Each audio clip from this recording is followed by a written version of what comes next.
donc aimer Israël. Donc on va lire un passage en premier, si vous voulez bien, dans l'Apocalypse au chapitre 12. Apocalypse chapitre 12, nous allons lire spécialement quelques versets de ce chapitre qui nous parle évidemment donc d'Israël. À prime abord, vous allez voir que l'Apocalypse est un livre avec beaucoup de symboles, il est vrai, mais aussi des choses qui peuvent se discerner assez facilement. Donc, on va lire dans l'Apocalypse 12, verset 1er jusqu'au verset 5, dans ce grand message intitulé « Pourquoi devons-nous aimer Israël ?»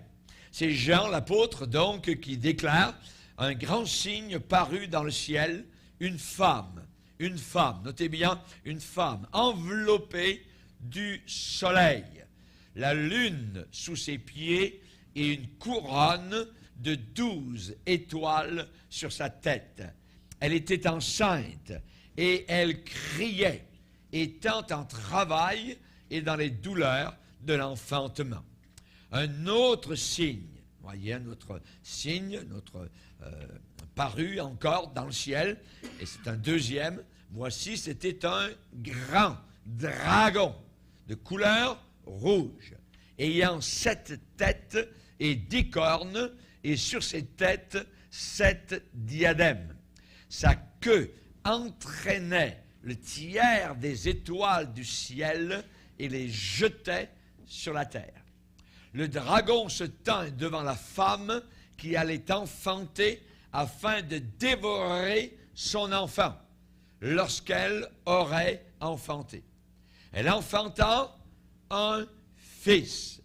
Et ensuite, on décrit ce fils qui doit paître toutes les nations avec une verge de fer. Et son enfant fut enlevé vers Dieu et vers son trône. Et la femme s'enfuit dans le désert où elle avait un lieu préparé par Dieu afin qu'elle y fût nourrie pendant 1260 jours. Amen. Voilà, nous avons du pain sur la planche, mais c'est vraiment intéressant, donc par rapport à ce que nous vivons comme époque, de comprendre la révélation de la parole de Dieu. Nous le remarquons, nous vivons des jours très, très dangereux actuellement. Les nuages, je dirais la tempête et de l'orage sont en train de se rassembler sur les nations de la terre. L'éclair commence à briller. La verge de Dieu, la verge brillante, c'est Israël. C'est Israël. Et les chrétiens, de façon générale, ne peuvent pas ignorer ou renier la signification de la nation d'Israël.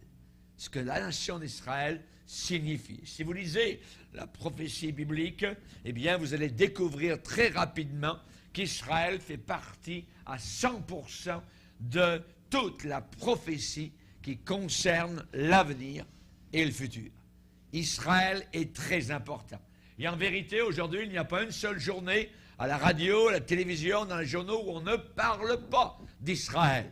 Pourquoi ? On ne parle pas tous les jours dans le monde du Canada ou de la Tchécoslovaquie ou même de la France, vous voyez. Mais Israël, tous les jours, on parle de ce petit pays. La vérité, c'est que les yeux du monde entier sont posés sur ce petit État d'Israël. Et les nôtres aussi ont besoin d'y être. Vous voyez, pourquoi?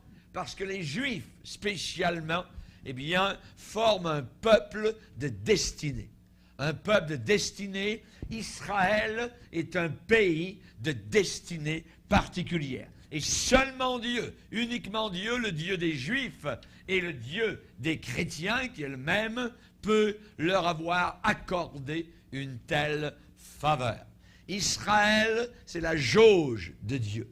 Israël, c'est la mesure, c'est l'étalon de Dieu. C'est le projet de Dieu. C'est le programme de Dieu, je dirais presque l'horloge de Dieu. Si vous voulez savoir à quelle heure nous sommes au point de vue prophétique, il faut regarder le pays d'Israël. C'est une nation depuis 60 ans maintenant, reconnu aux Nations Unies. Le président Truman, voyez, a été un des premiers à téléphoner donc en Israël pour déclarer la félicitation donc que le petit pays d'Israël était maintenant reconnu donc comme faisant partie de la famille des nations. Ce qui, dès le départ, a enragé les nations arabes. Nations arabes, à l'ONU, lors du vote, ont toutes voté contre Israël. Et on va voir ce soir comment il y a une haine inimaginable et terrible contre Israël. Et on voit qu'ils ont gagné, Israël a gagné 4 guerres, vous voyez, où tout était contre eux en nombre, en point de vue militaire, et ils ont quand même gagné. Actuellement, c'est un pays productif, à un très haut niveau. L'armée d'Israël est une puissante force, et ils ont accompli des choses incroyables. Donc, certains pensent aujourd'hui que Dieu a détourné complètement le dos d'Israël, et certains pensent que Dieu, a peut-être annulé ses promesses qu'il avait faites à Abraham, à Isaac et à Jacob. Absolument pas. Absolument pas. Les promesses que Dieu a faites aux patriarches donc hébreux demeurent encore aujourd'hui. Je vais vous expliquer ce soir, en 2 parties particulièrement, ce que Dieu nous dit sur la nation d'Israël à partir d'Apocalypse chapitre 12.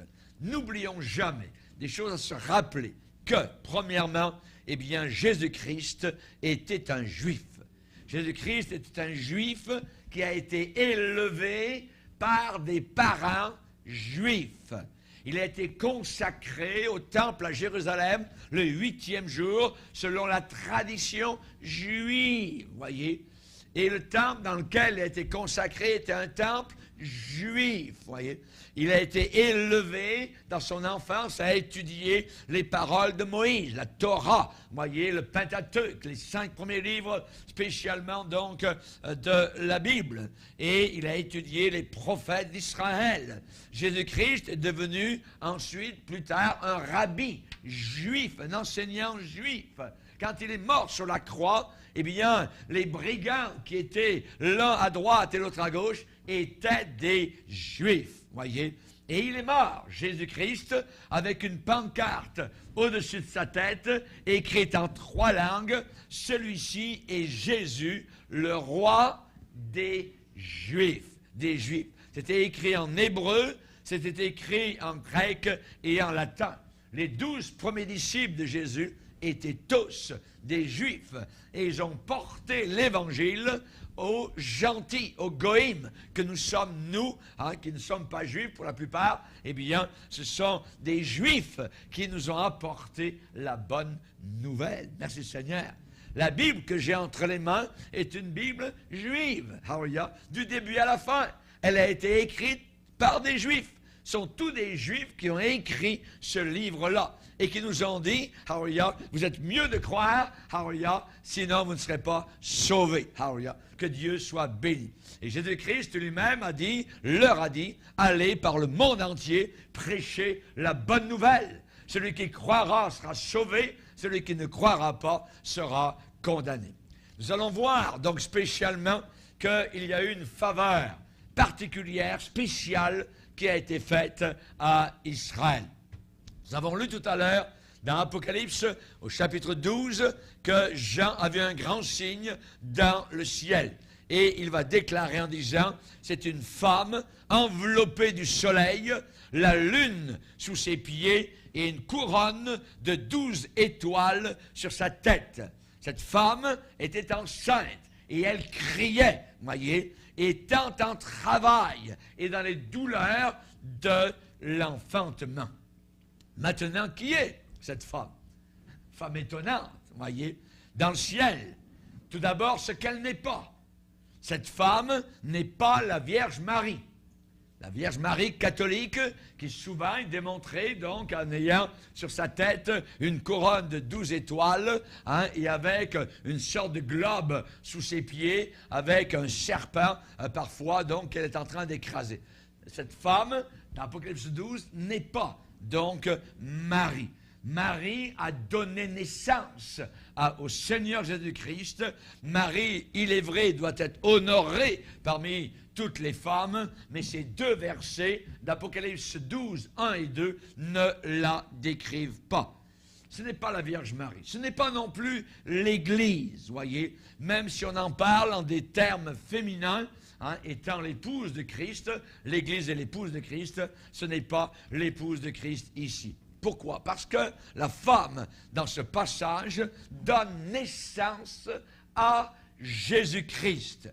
Et l'Église n'a pas donné naissance à Jésus-Christ. C'est le contraire. C'est Jésus-Christ qui a donné naissance à l'Église. Il a dit, je bâtirai mon Église. Donc, ce n'est pas la Vierge Marie, ce n'est pas l'Église dans Apocalypse 12. Maintenant, on va voir ce qu'elle est. Qui est cette femme, véritablement? C'est Israël. Cette femme, c'est Israël, la nation d'Israël. C'est clair que cette femme étonnante est Israël. Et on peut le voir directement dans le rêve qu'a eu Joseph. Dans l'Ancien Testament, vous vous rappelez que Joseph a eu des rêves, et on voit donc que Israël est décrit, là aussi spécialement. Joseph est arrivé, il a dit, j'ai eu encore un songe, et voici le soleil, la lune et 11 étoiles se prosternaient devant moi. Joseph étant la 12e, donc, étoile. On a là les 12 patriarches juifs, voyez. Donc, qu'est-ce qu'on peut dire? Eh bien, c'est qu'elle représente, cette femme représente Israël. Ailleurs, dans l'Ancien Testament, Israël aussi est appelée l'épouse de Jéhovah, l'épouse de Yahweh, spécialement une femme. Dans Ésaïe 54, car ton Créateur est ton époux, et il s'appelle l'Éternel des armées, et ton Rédempteur, c'est le Saint d'Israël. Il se nomme Dieu de toute la terre. L'Éternel te rappelle comme une femme délaissée, au cœur attristé. L'Éternel te rappelle comme une épouse de la jeunesse qui a été répudiée, renvoyée, dit ton Dieu. À qui Dieu parle-t-il? À Israël, à la nation d'Israël. Il la prend ici là comme une femme, et lui étant l'époux. Et on a un passage clé dans la Bible pour expliquer cette femme, c'est dans Romains, chapitre 9, versets 4 et 5, où l'apôtre Paul là parle de son souci pour la nation d'Israël. Et Paul va décrire les Juifs, il va dire les Israélites à qui appartiennent l'adoption, la gloire, les alliances, la loi qui leur a été donnée, à qui appartiennent le culte, c'est-à-dire le service du temple, les promesses, les patriarches sont à eux, et il va dire de qui est issu, selon la chair, le Christ. De qui est issu, de qui vient, voyez, selon la chair, le Christ. Ça veut dire, Jésus descend physiquement, spécialement le Messie, donc descend des Juifs. Et en plus, Paul va dire, ce Messie qui est Dieu au-dessus de toutes choses, béni éternellement. Amen. Qu'est-ce que Paul est en train de dire ici? Eh bien, ce qu'Israël nous a donné le Messie. Israël nous a donné le Messie. Merci Seigneur. Israël est une nation ordonnée de Dieu. Israël est une nation appelée de Dieu, protégée de Dieu, bénie de Dieu. Alléluia, gloire au Seigneur. Maintenant, la question, est-ce que Dieu a-t-il appelé Israël seulement pour que eux, tout seuls, soient bénis? Non, c'est pour que le monde entier soit béni, pour qu'il puisse être en bénédiction au monde entier. Un autre passage de la Bible, lorsque Dieu a parlé à Abraham, il a appelé du fond de l'Irak, Ur, en Chaldée à l'époque, eh bien Dieu lui a parlé et il a appelé Abraham et lui a dit, je bénirai ceux qui te béniront, je maudirai ceux qui te maudiront, toutes les familles de la terre seront bénies en toi. Le peuple d'Israël descend donc de ces patriarches. Maintenant, chaque chrétien est béni à cause d'Israël. Comment pourrais-je aimer un Messie qui est juif et haïr mon voisin de l'autre côté de la rue qui est un juif?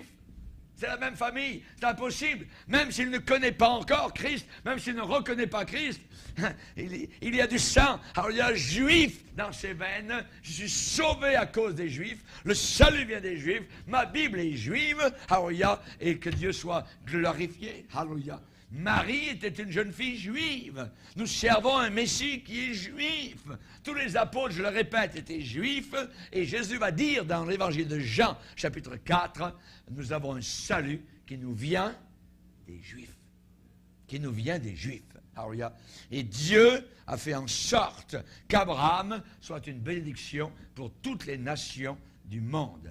Ça serait très fou, je dirais, très insensé, et même, je dirais, on se placerait sur un sol très dangereux si nous lancions une malédiction contre Israël. Vous voyez? On voit ce qui est arrivé avec les Scuds qui ont été lancés contre Israël à partir de l'Irak, durant une certaine guerre, il n'y a pas tellement longtemps. Vous voyez, c'est une autre guerre qui est arrivée là-bas, vous voyez, en Irak. Maintenant, on sait que le président de l'Iran a juré la mort à Israël. Et actuellement, il est en train de s'armer de bombes atomiques. Et il le dit au monde entier qu'il veut rayer de la carte le pays d'Israël. Très dangereux. Je maudirai ceux qui te maudiront.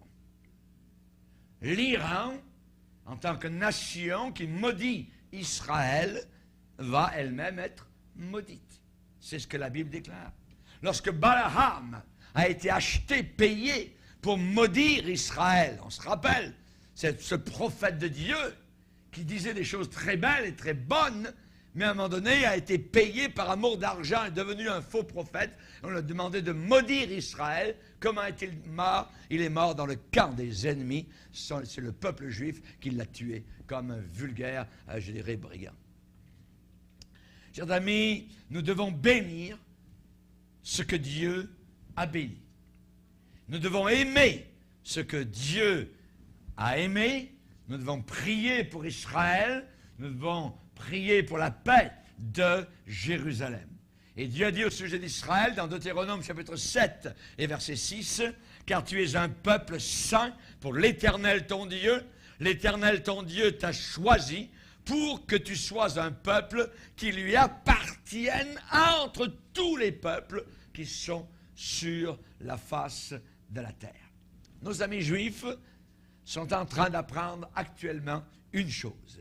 C'est que leurs meilleurs amis sur la face de toute la terre, ce sont les chrétiens qui croient à la Bible.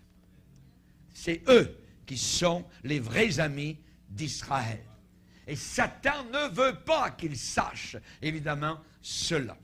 Juste une petite parenthèse. Vous connaissez les prix Nobel de la paix, voyez. Ça existe depuis plusieurs décennies, voyez.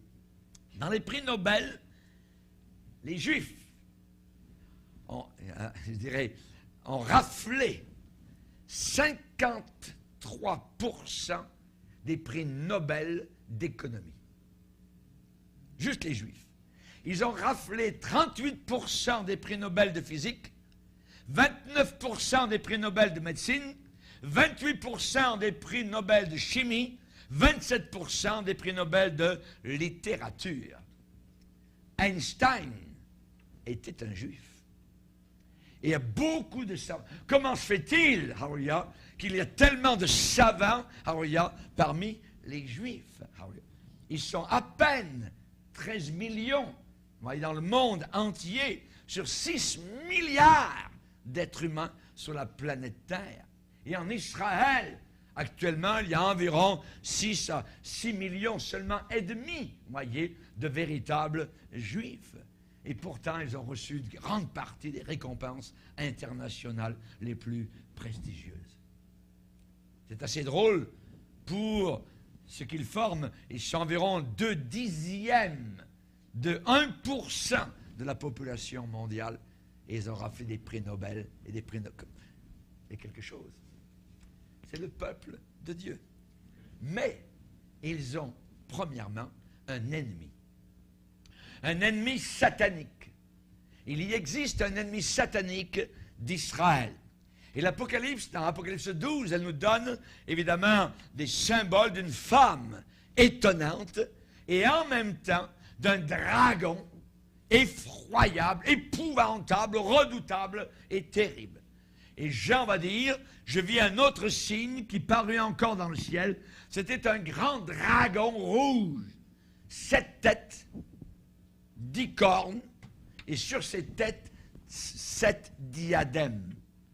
Sa queue entraînait un tiers des étoiles du ciel et les jetait sur terre.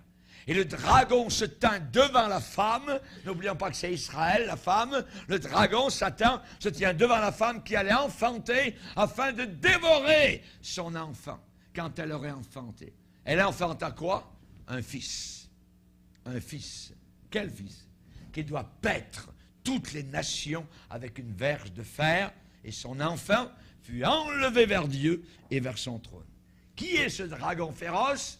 Qui est ce dragon furieux? Satan en personne.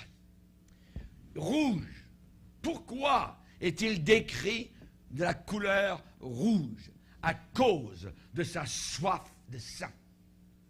Jésus a dit à sa génération, vous avez pour père le diable, et vous voulez accomplir les désirs de votre père. Il a été meurtrier dès le commencement. Il ne se tient pas dans la vérité, car il n'y a pas de vérité en lui. Il est décrit comme ayant 7 têtes, 10 cornes, avec 7 couronnes. 2 chiffres, 7 et 10. 7, c'est le chiffre de la perfection dans la Bible, et 10, c'est le chiffre de l'achèvement. 7, chiffre de la perfection, 7 jours dans une semaine, 7 notes sur l'échelle musicale. Josué a fait 7 fois le tour de Jéricho. Dans Matthieu 13, il y a 7 paraboles du royaume. La grande tribulation va durer 7 ans. Il y a 7 églises dans Apocalypse 2 et 3. Il y a 7 lampes ardentes qui brûlent devant le trône, qui sont les 7 esprits de Dieu. Le candélabre juif a 7 branches dans le temple. Et on pourrait continuer, Ouais. 7, le chiffre de la perfection. 10, le chiffre de l'achèvement. 10 commandements. Les 10 plaies d'Égypte. 10 jours de persécution totale contre l'Église, dans l'Église de Smyrne. C'est l'épreuve pleine et totale. Oui. Et là, on nous dit qu'il a 7 têtes et 10 cornes. Qu'est-ce que ça nous dit? Eh bien, la corne dans la Bible nous parle de la puissance, symbole de puissance. Quand vous mettez 7, le chiffre 7 et le chiffre 10 ensemble, ces choses, voyez, sont des symboles de la puissance, de la sagesse terrestre, diabolique de Satan. Un plan parfait de destruction. Satan est le plus grand des rebelles. Satan est le plus grand des terroristes. Il séduit, nous dit la Bible, le monde entier. C'est la raison pour laquelle la majorité des gens ne croient pas en lui. Il a réussi ce coup de maître. Voyez? C'est un menteur. Il dit à la population, Satan n'existe pas, ça n'existe pas. Voyez? Alors qu'il existe, il est très réel. Isaïe nous dit que qu'il a voulu, à une certaine époque, monter au-dessus du trône de Dieu. On va lire dans Isaïe 14, verset 12, où il est dit, « Te voilà tombé du ciel, astre brillant, fils de l'horreur, tu es abattu à terre, toi le vainqueur des nations. Tu disais en ton cœur, je monterai au ciel, j'élèverai mon trône au-dessus des étoiles de Dieu. Je m'assiérai sur la montagne de l'assemblée, à l'extrémité du septentrion. Je monterai sur le sommet des nues, je serai semblable au Très-Haut. » Voyez, l'orgueil. Lucifer était un très bel ange, un archange dans le ciel. Mais un jour, il a décidé qu'il était trop sage, trop fort, trop glorieux, trop puissant pour être quelque chose de plus bas, hein, de moins que Dieu. Il a dit, je serai au-dessus de Dieu. Imaginez. Il a voulu s'élever lui-même au-dessus des étoiles de Dieu.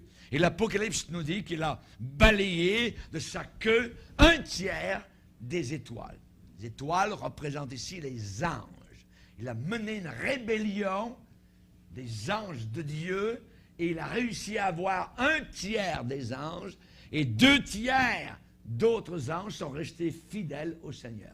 Donc 1/3 des anges qui ont suivi le diable sont devenus des démons qui travaillent actuellement ici-bas sur cette terre. Voyez. Évidemment, on sait qu'il a dirigé, Satan a dirigé cette grande révolte contre le Dieu Tout-Puissant. Il a chuté misérablement et il avait à peine dégainé son épée de rébellion, voyez, que les foudres et les tonnerres de la colère du Tout-Puissant ont commencé à rouler au travers des cieux. Maintenant, est-ce que le nombre des anges, voyez, qui sont devenus des démons, vous dérange? Eh bien, j'aimerais vous dire, rappelez-vous qu'il y a 2/3 des anges qui sont restés fidèles au Seigneur. Ils n'ont pas chuté. Ça veut dire qu'il y a 2 anges de Dieu pour un ange de Satan, un ange du diable. Amen. Que Dieu soit glorifié.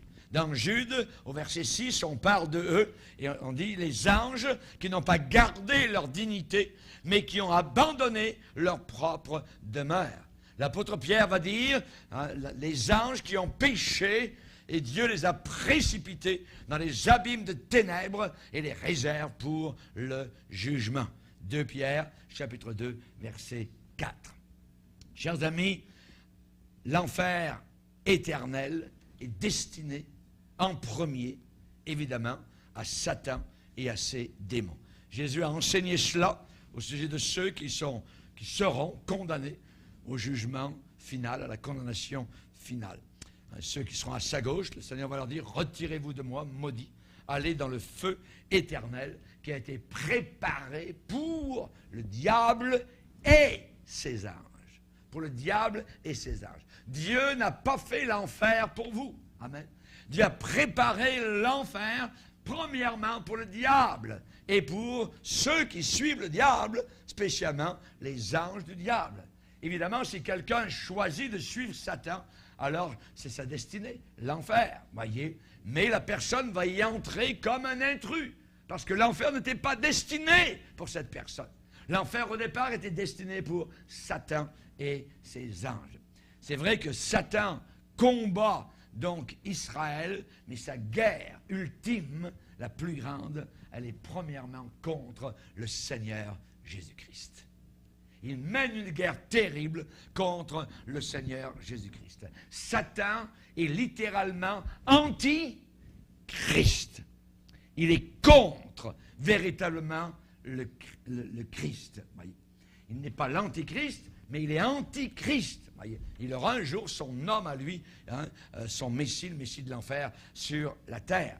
Et on voit dans Apocalypse 12, versets 4 et 5, le dragon se tint devant la femme qui allait enfanter afin de dévorer son enfant lorsqu'elle aurait enfanté. Elle enfanta un fils qui doit paître toutes les nations. Qui est l'enfant d'Israël? Le Seigneur Jésus-Christ.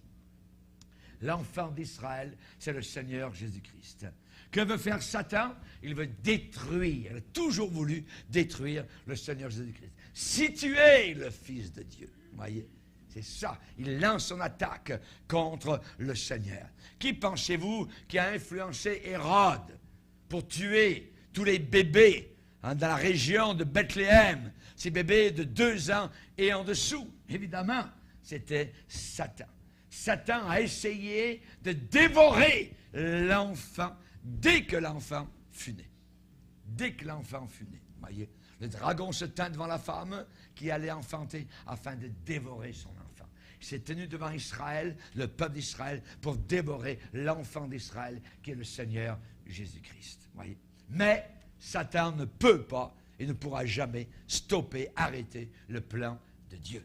Alléluia. Merci Seigneur. On voit que dans Apocalypse 12, 5, il est dit que cette femme, Israël, donc on l'a vu, a donné naissance, a enfanté un fils qui doit paître toutes les nations avec une verge de fer, et son enfant fut enlevé vers Dieu et vers son trône. Jésus est né, Jésus a vécu une vie parfaite, sans péché aucun.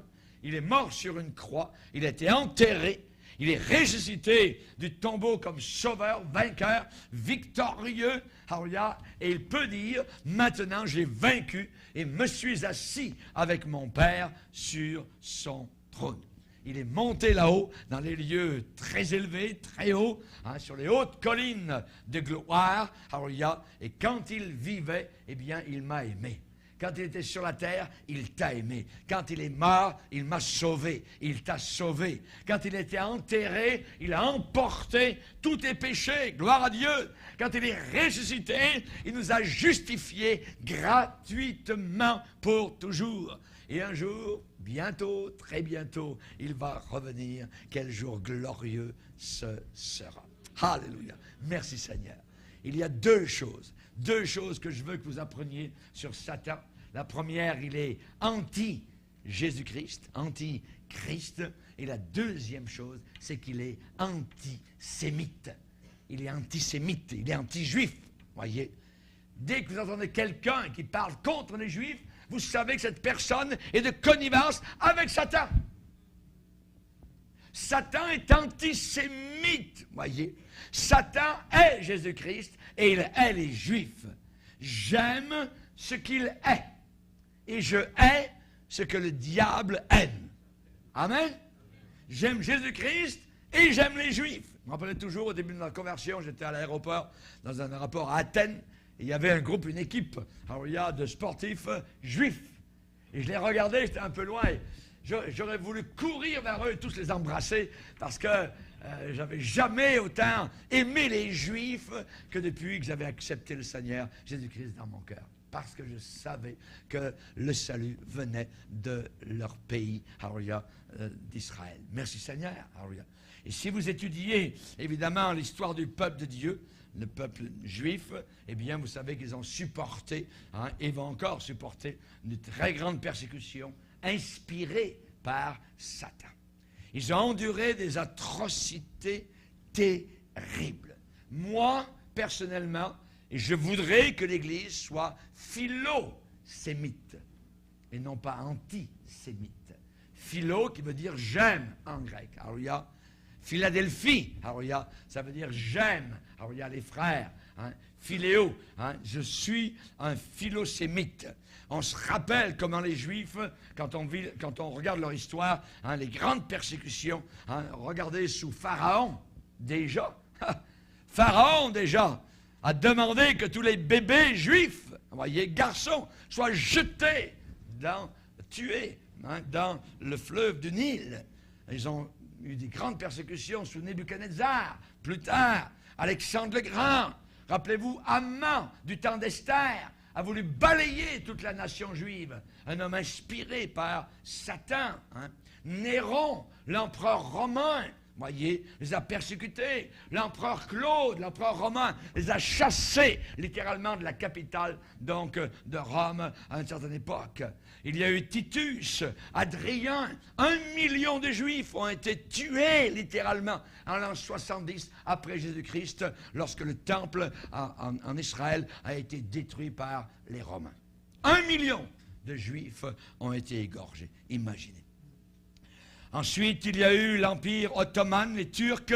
Il y a eu l'Inquisition espagnole contre les Juifs, 300 000 morts. La Russie, l'Allemagne hitlérienne, les nazis, voyez, l'Holocauste, les camps de la mort, les chambres à gaz, tout pour les Juifs. Comment ça se fait? Une haine contre un petit peuple particulier de la terre. C'est diabolique, c'est satanique. C'est Satan qui est cette race-là, parce qu'il sait que cette race-là est porteuse du salut et sera bénie à la fin, d'une manière tout à fait particulière. Si l'Holocauste juif, où il y a eu 6 millions de morts, ne vous pousse pas à avoir compassion pour Israël, je ne sais pas ce qui pourra y arriver. C'est terrible. J'ai visité une fois un camp de concentration avec mon épouse. On en est ressorti bouleversé. Complètement bouleversé. Et quand on pense que les nazis étaient juste à côté, il y avait une route, il y avait une chambre à gaz où on envoyait par centaines à la fois, et ensuite on découpait les morceaux de corps pour supposément études, voyez, Et les nazis, de l'autre côté, il y avait un restaurant, les officiers mangeaient, vous voyez, de la bonne bouffe, tout ça, et alors qu'il y avait des centaines, juste à quelques mètres, qui étaient en train de se gazer. C'est abominable. C'est abominable, vous voyez. Les nations arabes, aujourd'hui, ont le même esprit. Et on va le voir au travers de la soirée, comment ils sont enseignés à haïr les Juifs et Israël. C'est très triste. L'ONU est contre Israël. L'ONU n'est pas pour Israël. Et c'est triste qu'il y a eu une période dans l'histoire aussi qu'on a appelée les croisades, où supposément des chrétiens sont allés pour tuer en Israël des milliers de Juifs.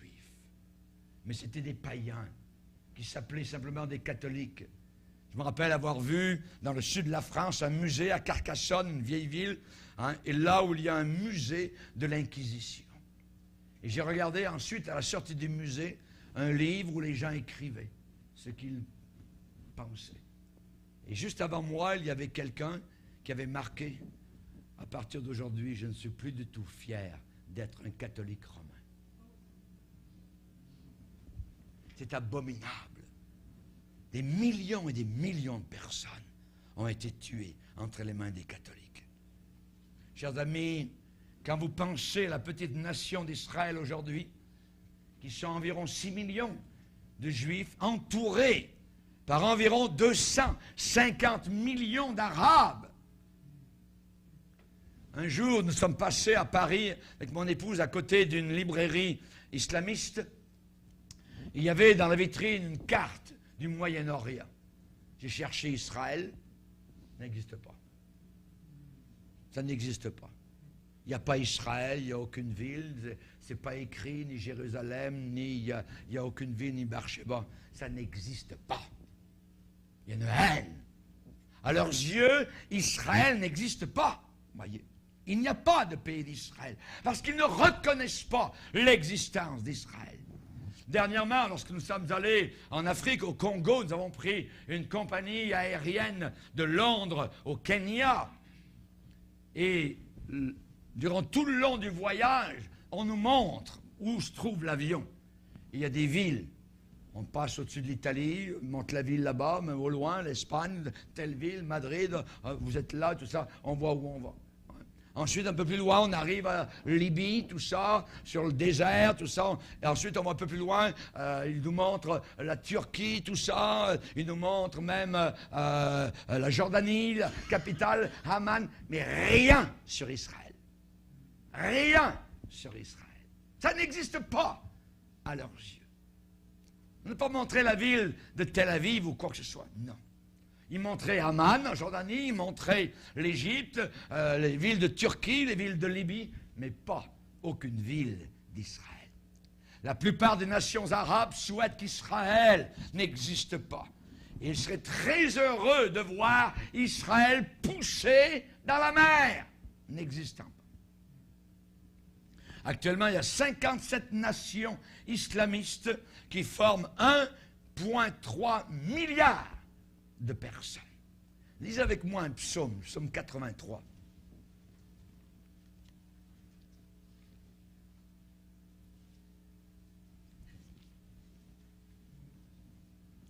Psaume 83, une prière que l'on peut très bien faire encore aujourd'hui et mettre ça dans une bouche d'Israélites. Ô Dieu, ne reste pas dans le silence, ne te tais pas et ne te repose pas, ô Dieu, car voici tes ennemis s'agitent. Ceux qui te haïssent lèvent la tête. Ils forment contre ton peuple des projets pleins de ruses. Et ils délibèrent contre ceux que tu protèges. Venez, disent-ils, exterminons-les du milieu des nations, et qu'on ne se souvienne plus du nom d'Israël. Ils se concertent tous d'un même cœur. Ils font une alliance contre toi. Les tentes d'Édom, les Ismaélites, Moab, les Agaréniens, Gebal, Haman, Amalek, les Philistins, avec les habitants de Tyr. La Syrie aussi se joint à eux. Elle prête son bras aux enfants de Lot. chers amis, si on faisait une étude sur tous ces peuples, c'est exactement les mêmes peuples qui vivent autour d'Israël aujourd'hui et qui veulent pousser Israël à la mer. L'Iran. Aujourd'hui, on n'est pas certain, mais bientôt, vont posséder la bombe atomique. Et la bombe atomique, elle est destinée à Israël. Et le président de l'Iran est un nouvel Hitler du Moyen-Orient, Ahmadinejad, qui renie même l'Holocauste, qui dit que l'Holocauste de 6 millions de Juifs morts, ça n'a jamais existé, et il déclare la mort à Israël en disant qu'il veut la destruction du pays d'Israël. Psaume 124, sans l'Éternel qui nous protégea, qu'Israël le dise. En Israël aujourd'hui, est-ce que vous aimeriez aller dans un magasin et vous demander d'une minute à l'autre si une bombe vous explosait quelque part? Si un homme va arriver avec une ceinture remplie de bombes ou une belle jeune fille et se tuer et vous tuer en même temps? Vous demandez si vous prenez un autobus et si vous allez arriver à la destination de l'autobus.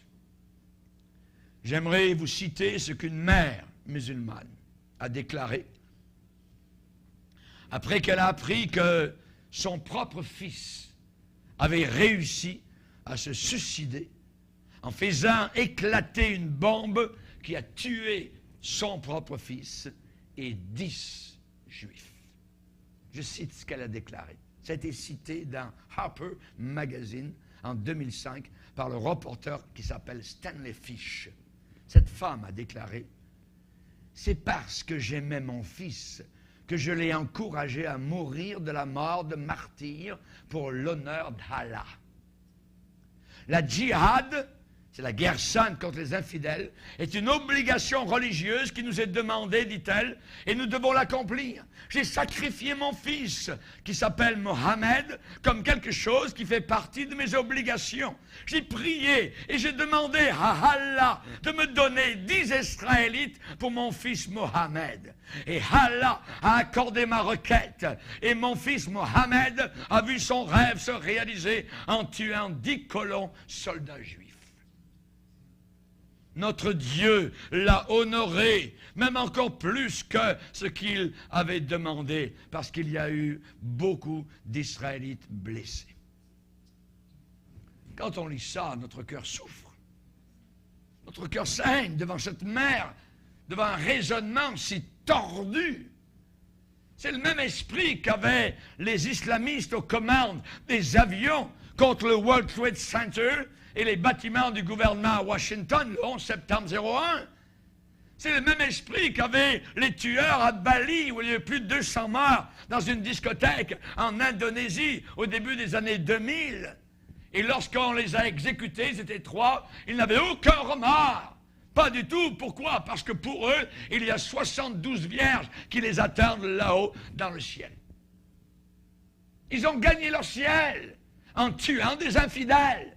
Et le Coran leur ordonne, c'est écrit dans le Coran, ça dit, les infidèles tuez-les. Ce n'est qu'une question de temps. Il suffit qu'ils aient un téléphone. Tout musulman se doit d'aller à la djihad.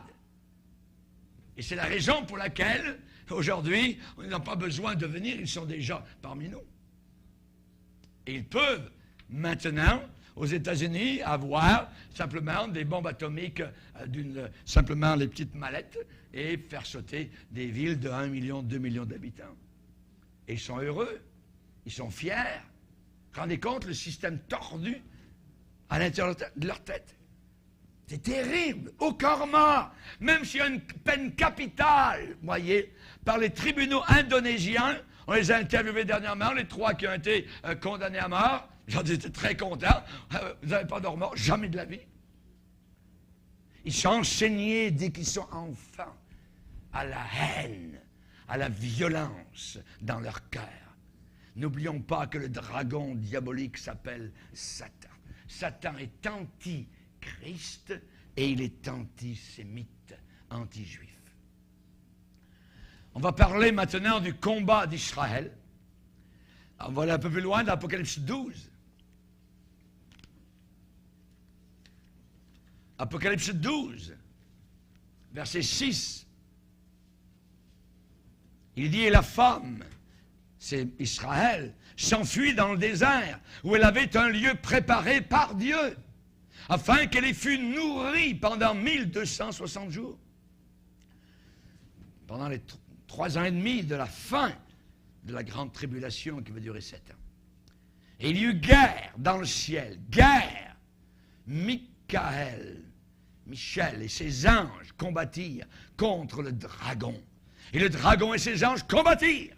Mais, ils ne furent pas les plus forts. Et leur place ne fut plus trouvée dans le ciel. Et il fut précipité, le grand dragon, le serpent ancien, appelé le diable et Satan, celui qui séduit toute la terre. Et il fut précipité sur la terre, et ses anges furent précipités avec lui. Et j'entendis dans le ciel une voix forte qui disait, maintenant, le salut est arrivé, et la puissance et le règne de notre Dieu, et l'autorité de son Christ, car il a été précipité, l'accusateur de nos frères, celui qui les accusait devant notre Dieu jour et nuit. Ils l'ont vaincu à cause du sang de l'agneau et à cause de la parole de leur témoignage. Ils n'ont pas aimé leur vie jusqu'à craindre la mort. C'est pourquoi réjouissez-vous, cieux, et vous qui habitez dans les cieux. Malheur à la terre et à la mer, car le diable est descendu vers vous, animé d'une grande colère, sachant qu'il a peu de temps. Il y a 2 batailles dans ce passage, une bataille au ciel et une guerre sur la terre. Il y eut guerre dans le ciel. Le but de cette guerre, c'est de jeter Satan en dehors du ciel. D'un côté, il y a le dragon terrible, ses démons, ses anges qui combattent. De l'autre côté, Michael, le grand archange, et ses anges qui combattent contre le dragon. Ils se connaissent très bien, Satan et Michael, puisque dans les temps, je dirais ancestraux, ils étaient en train de servir Dieu tous les deux. Vous voyez, c'est des archanges. Et voilà que maintenant, il va y avoir un combat terrible. Vous voyez, guerre dans le ciel. Le dragon, il est bien décrit comme un serpent tellement rusé, le plus rusé de tous les animaux des champs, appelé le diable, qui signifie accusateur, et Satan, qui est l'adversaire. Mais vous allez dire, mais est-ce que Satan n'est pas déjà en dehors du ciel? Oui, c'est vrai. Mais il a accès au ciel. Il a accès au ciel. On sait dans Job, premier chapitre, où il est dit, les fils de Dieu, c'est-à-dire les anges, vinrent un jour se présenter devant l'Éternel, et Satan vint aussi au milieu d'eux. Donc un accès, vous voyez, un accès au ciel. Dans les mystères de Dieu, dans la providence de Dieu, dans le plan de Dieu, Dieu permet à Satan d'avoir encore accès au ciel, bien que Satan soit vaincu. Vous voyez, Dieu le laisse encore venir et accuser tous les saints devant lui. Ils sont accusés devant Dieu. Il a été précipité, l'accusateur de nos frères, celui qui les accusait devant notre Dieu jour et nuit. Mais maintenant, voilà que Michel et ses anges sont en train de dire à Satan qu'il n'a plus accès au ciel. Et qu'il sera jeté, précipité sur la terre. J'aimerais vous dire une chose, c'est que Satan observe. Il regarde ce que vous faites. Dieu a dit à Satan, as-tu remarqué mon serviteur Job? Et vous savez qu'il fait cela, que Satan vous observe d'une certaine manière, si vous avez déjà ressenti la piqûre de ces accusations. Peut-être vous avez eu une pensée de convoitise, un accès de colère, un mauvais tempérament ou un égoïsme. C'est vrai, on peut être coupable parfois de certaines choses, nous comme chrétiens. Mais il y a une différence entre accuser et nous convaincre de péché. Le Saint-Esprit nous convainc de péché, mais il ne nous accuse pas pour nous condamner, tandis que Satan nous accuse pour nous condamner, littéralement. Voyez. Mais la Bible dit, qui accusera les élus de Dieu? C'est Dieu qui justifie. Amen. Aucune condamnation pour ceux qui sont en Jésus-Christ. À moi d'être en Jésus-Christ, de rester dans le Seigneur. Satan, il vient, je dirais, comme un procureur de la couronne. Il est devant le juge. Il dit, oh Dieu, regarde ton enfant. Voyez, Il est supposé être un bon chrétien, il est supposé être ceci et cela. As-tu vu et entendu ce qu'il a dit, ce qu'il a fait? As-tu vu ce qu'il a pensé? Voyez? Comment, Seigneur, peux-tu encore l'honorer? Tu proclames, tu dis que tu es tellement juste, Seigneur, tu es tellement rempli de justice. Pourquoi ne le jetterais-tu pas en enfer? Ils accusent jour et nuit devant Dieu. Imaginez. Il accuse jour et nuit. Mais gloire à Dieu, nous avons un procureur de la défense. Alléluia! Que Dieu soit béni. Amen. Nous avons un avocat auprès du Père. Alléluia. Jésus-Christ le juste. Jésus se tourne vers le juge et déclare pour notre défense, Père céleste, c'est vrai qu'un tel a péché. Père, je te demande simplement de regarder à mes plaies, à mes meurtrissures, à mes mains, à mes pieds. Je suis mort sur la croix pour ces péchés. Et Dieu, en tant que juge, passe son jugement en notre faveur à cause de son Fils. Alléluia. Que Dieu soit glorifié. Quand j'ai étudié cela, quand j'ai préparé cela, je me suis rendu compte d'une chose. C'est que Satan est sur la descente. Il est sur la descente. Premièrement, il a été jeté hors de son lieu, élevé au ciel, où en tant que chérubin, en tant que oint de Dieu, il conduisait les louanges à Dieu. Mais un jour, cet accès lui a été limité au ciel, lui a été enlevé, il a été jeté, précipité sur la terre. Il est actuellement le prince de la puissance de l'air, autour de la terre. Prince de la puissance de l'air. Et bientôt, il va être jeté dans l'abîme sans fond. Et finalement, il sera enlevé de l'abîme et placé dans les parties les plus inférieures de l'enfer éternel, où il passera l'éternité. Apocalypse 20, verset 10. Jeté dans les temps de feu et de soufre, tourmenté jour et nuit au siècle des siècles. Alléluia. Celui qui avait dit « J'élèverai mon trône au-dessus des étoiles de Dieu » sera amené, précipité dans les enfers les plus bas. Et si quelqu'un le suit, alors il sera là aussi avec lui. Pourquoi suivre un perdant? Non. Alléluia. Moi, je suis le Seigneur Jésus-Christ. Amen. Je veux le suivre jusqu'à la fin. Mes brebis entendent ma voix et elles me suivent. Guerre dans le ciel, guerre aussi sur la terre. Alors regarde, ça dit, pendant la grande tribulation spécialement, ils l'ont vaincu à cause du sang de l'agneau et à cause de la parole de leur témoignage. Ils n'ont pas aimé leur vie jusqu'à craindre la mort. C'est pourquoi réjouissez-vous, cieux et vous qui habitez dans les cieux. Malheur à la terre, à la mer, parce que le diable est descendu vers vous, animé d'une grande colère, sachant qu'il a peu de temps. Satan qui a été jeté hors du ciel, et maintenant sur la terre. Mais il est rempli d'une rage violente. Il est comme, je dirais, un animal encerclé. Vous voyez, une bête sauvage qui est encerclée, qui est acculée contre un mur, coincée, voyez, et il sait que maintenant, les choses tirent à leur fin. Il commence à combattre contre les saints avec une intensité qu'il n'a jamais démontrée auparavant. Merci Seigneur, il y a un moyen de victoire. Alléluia. Tout d'abord, la purification du croyant. Les croyants ont vaincu Satan par le sang de l'agneau.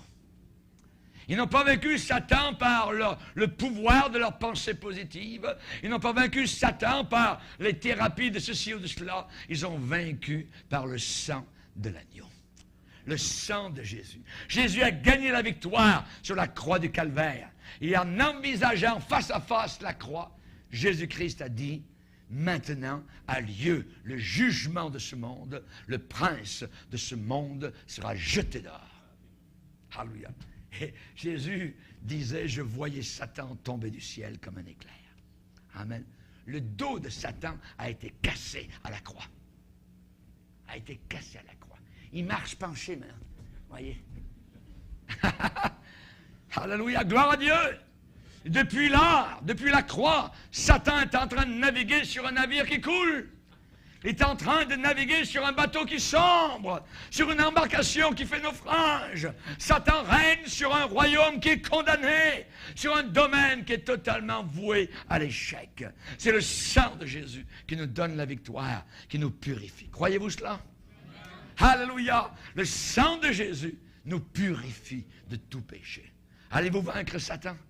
Allez-vous le vaincre? Alléluia, gloire au Seigneur. Il n'y aura jamais de victoire tant qu'il reste dans votre cœur un péché qui n'est pas confessé, dont vous ne vous êtes pas repenti.